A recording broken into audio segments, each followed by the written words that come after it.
Welcome back to the kitchen, everybody. Now, this year, once more, it is the lemon season. As you can see here and here, we've got plenty of lemon, and every single year, I'm like, what should I do with this lemon? But this year, I thought that I want to give another shot at the famous French-style lemon tart.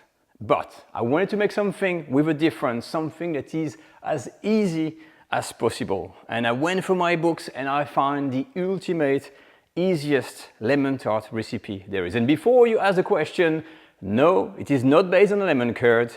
It does not require any butter, and you don't need to spend any time on the stove. Or what you need for that recipe is the ingredients, a bowl, manual whisk, stand mixer, an electric whisk, and a small tart pan with a removable bottom. Of course, we're going to be using a sweet short crust, but that's about it. It happens in the oven, it is foolproof and delicious. Let's go. Before we begin, let's have a look at the ingredients. Very simple. You're gonna need 3 whole egg, 1 egg yolk, 150 grams of caster sugar, a fine granulated sugar, about 150 milliliters of cream. Good quality cream is very important. We're gonna have a piece of short crust. This is a sweet short crust. You will find the link to the recipe in the video description.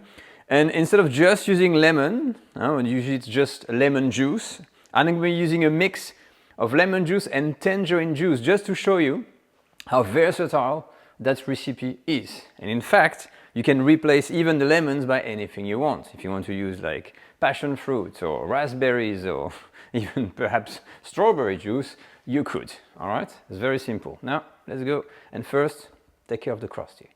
Now, like all lemon tarts, we're gonna have to blind bake the crust, and we're working here with a sweet short crust that can be notoriously annoying to roll and put into a tartine. So this is 20 centimeter, and the first thing we're gonna do is to make sure there's a little bit of, a dusting of flour at the bottom and the sides on there. And then I'm gonna give you a trick for that specifically annoying short crust that we have.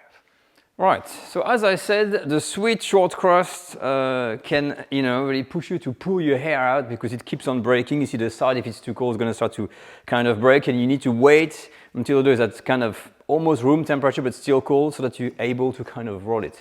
The advice is roll it on a piece of plastic wrap at the bottom. You can put another piece of plastic wrap here at the top, and then you're going to be rolling like this because it sticks a lot as well. And you're going to do your rolling and your circle. When it comes to the size or what you need, you got here your 20 centimeter size. You want some space around because that's going to go on the edges. So you don't want just the size of 20 centimeter. You want something a bit bigger. All right? That's the first advice. Now, when you got the required size, instead of immediately trying to get that thing and place it into your tart mold, what I like to do is to put this onto a baking sheet and put it in my freezer to firm up. So I'll do this, you see, put it on here, it's ready to go, but before I do anything, I'm gonna place this into my freezer because when it's nice and cold, you will see it's gonna be very, very easy to handle and put in a tart mold.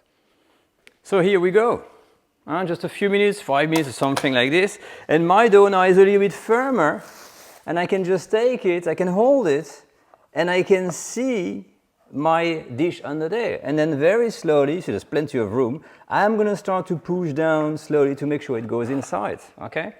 So let it go with the gravity, don't push too hard because it's super fragile, and then we're gonna arrange it afterwards by hand, don't worry. So as I've mentioned, this is gonna annoy you, it may break, it happens to me as well on the side here, but I'm doing my best. We're gonna use the rolling pin to cut off all the other things in here, okay? And like you've seen surely in other videos when it's come to home cooking, if you have missing bits inside, if some part is too thin or too thick, you can actually, with this kind of crust, use your fingers, go around and make sure that everything is roughly the same size. I'm going with my firm here, and it's going to be blind bake, we don't have to worry, just going around, make something neat. Now once you manage to put the dough in, it will annoy you, don't worry, there might be pieces breaking, you can patch things up with your finger, it doesn't matter, we're going to blind bake. So take a little fork, we're going to make some little holes, and I'm going to place that again in my freezer to firm up, very important.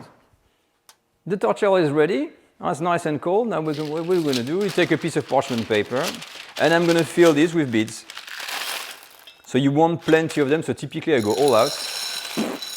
As many as I can, because you want the weight. And you really want this to be pressed down everywhere on the side to avoid that your crust moves, at all. It needs to be really firm. I don't want the bottom to bubble up and start to make a shape like this. And so nice and straight. So I'm all done. This is covering the side to avoid any burning on the crust, and we're not putting the tray in the oven. I'm just going to transfer just the tart mold into the oven, middle rack, and leave this for 10 to 15 minutes. That's it. So it took me about 12 minutes, 13 minutes to cook that, or to bake the tart shell. And the first thing I'm going to do, of course, is to remove all the beads. I'm going to have a look at what we have. Put this into a bowl, and boom. So what we can see, nothing has shrunk. I mean, the nice edge is still there, and it's ready to be filled. I now moved my tart shell onto a cooling rack, and we're going to have to leave this to cool while we're preparing the preparation with the lemon juice. Okay, so you don't need to take this out of the mold at all.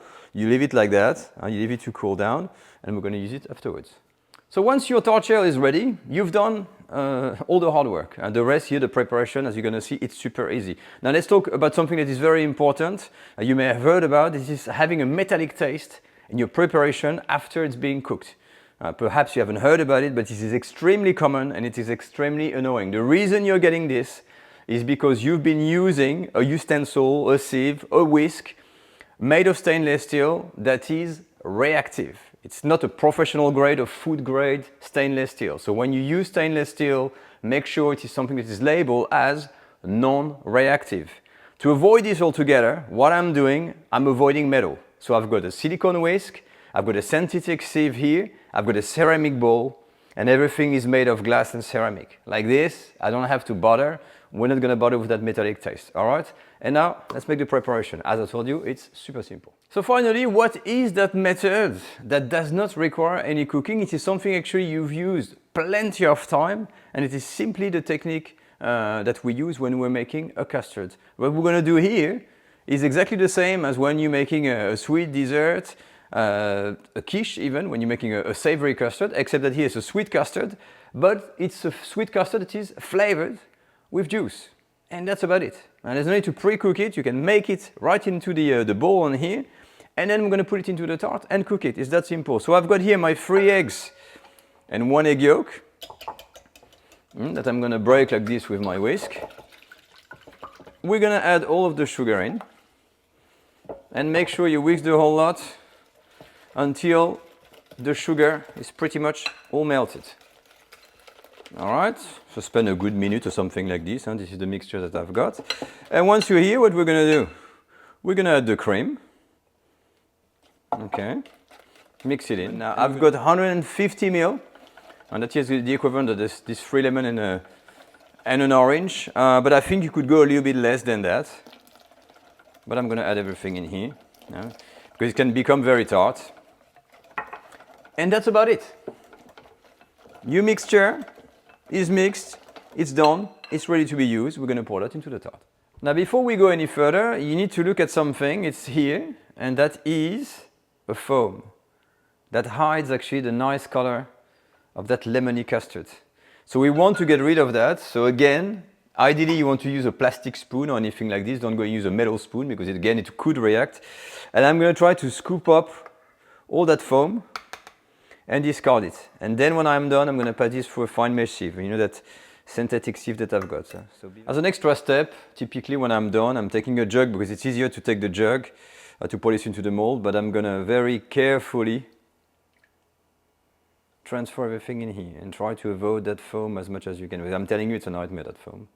We're now ready to fill our tart shell. So we're going to be baking this onto a baking sheet to prevent that our custard starts to boil, because again, it is said that if you boil this custard with the lemon, it could even there, because of the egg white, start to develop some metallic taste again. So that's a bit of an advanced theory on there, but that is really to prevent boiling, because if it boils, really it's going to make these holes at the top, so you don't want that, always putting a baking sheet. So I've got my shell on here. It is cool enough. It doesn't have to be fridge cold or anything like that, just room temperature is fine. And now, very delicately, I'm going to be pouring roughly half of the mixture here, because we're going to have to fill this to the brim. I'm going to do half here, Then move that tray into the oven. And when it's the oven, I'm going to continue pouring the rest. Like this, I can carry this without having the custard to overflow. So sorry in advance about the horrible light in the oven here, but you get the idea. This is in the oven. You see it's not filled up. And from here, I'm going to be very delicately, not making enough to fill this really, really to the top. Now the time is not set in stone, and we don't want to overcook this. As soon as it's set, it can still be a little bit wobbly in the middle. It's ready, we're gonna take it out. Let's go. Now the tart is out of the oven, and there's a lot of things to unpack on here because I've been actually playing around with the settings of my oven while it was cooking to test different things, mainly the difference between having a fan force setting on when you make this kind of little French tarts or other desserts compared to the fan off.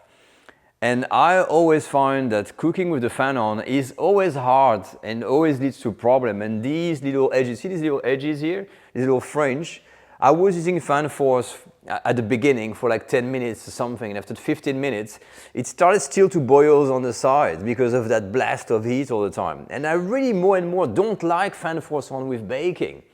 It's not delicate enough. So I turn the fan off and reduce the temperature. I've set it to like a cruisy 170 degrees Celsius, and then finish to cook properly.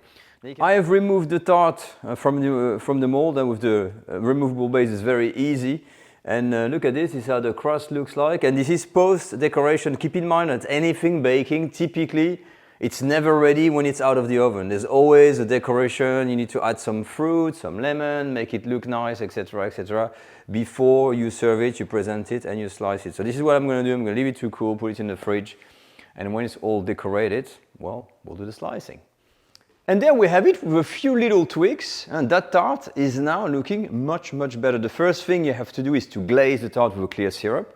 So the crust shines and the whole thing shines as well. And after that, a few slices of lemon, some mint, and a grated of lime, and you get something that is more than dessert. But now, of course, we need to see how it tastes like. So we have to slice it. Be very careful for the slicing. Do not use a steel knife with a lot of carbon, like a Japanese knife or anything like that, because you're going to leave a trace of metallic taste behind once more. So we're going to use a standard knife that is non-reactive, and let's try the beautiful tart. I'm using here a steak knife, and this is the kind of cutlery style things you get restaurant grade, and you're sure it's not going to react with anything because it is meant to be used with food. So you can cut this any way you want. I'm just going to go through the middle here. Let's try to get it open. Look at that. Really works, huh? Let's zoom in. I've zoomed in because I wanted to see exactly this here. So this is the type of filling. Remember, no butter, no stove, nothing. You make your custard, you pour the whole thing in, and this is what we've got. The crust is really thin. It's been properly cooked. It's crunchy, and this is really like a curd. Huh? It's exactly the same thing. Look at that. I'm going to bite into it. It holds very, very well.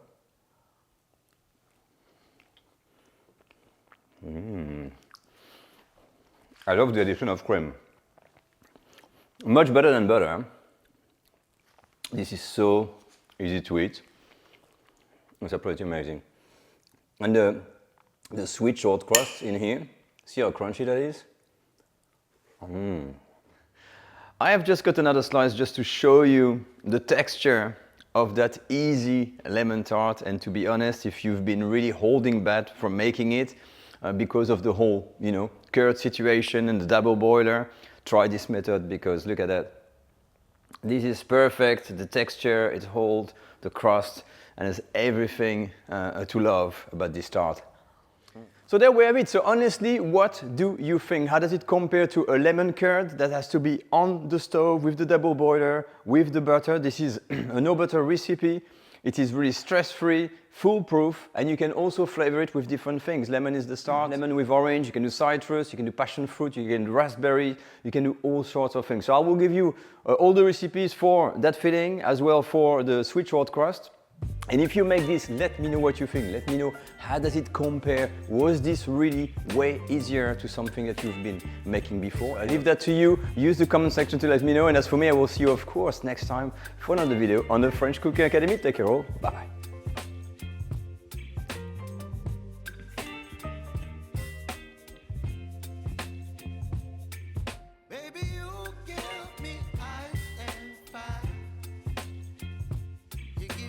been doing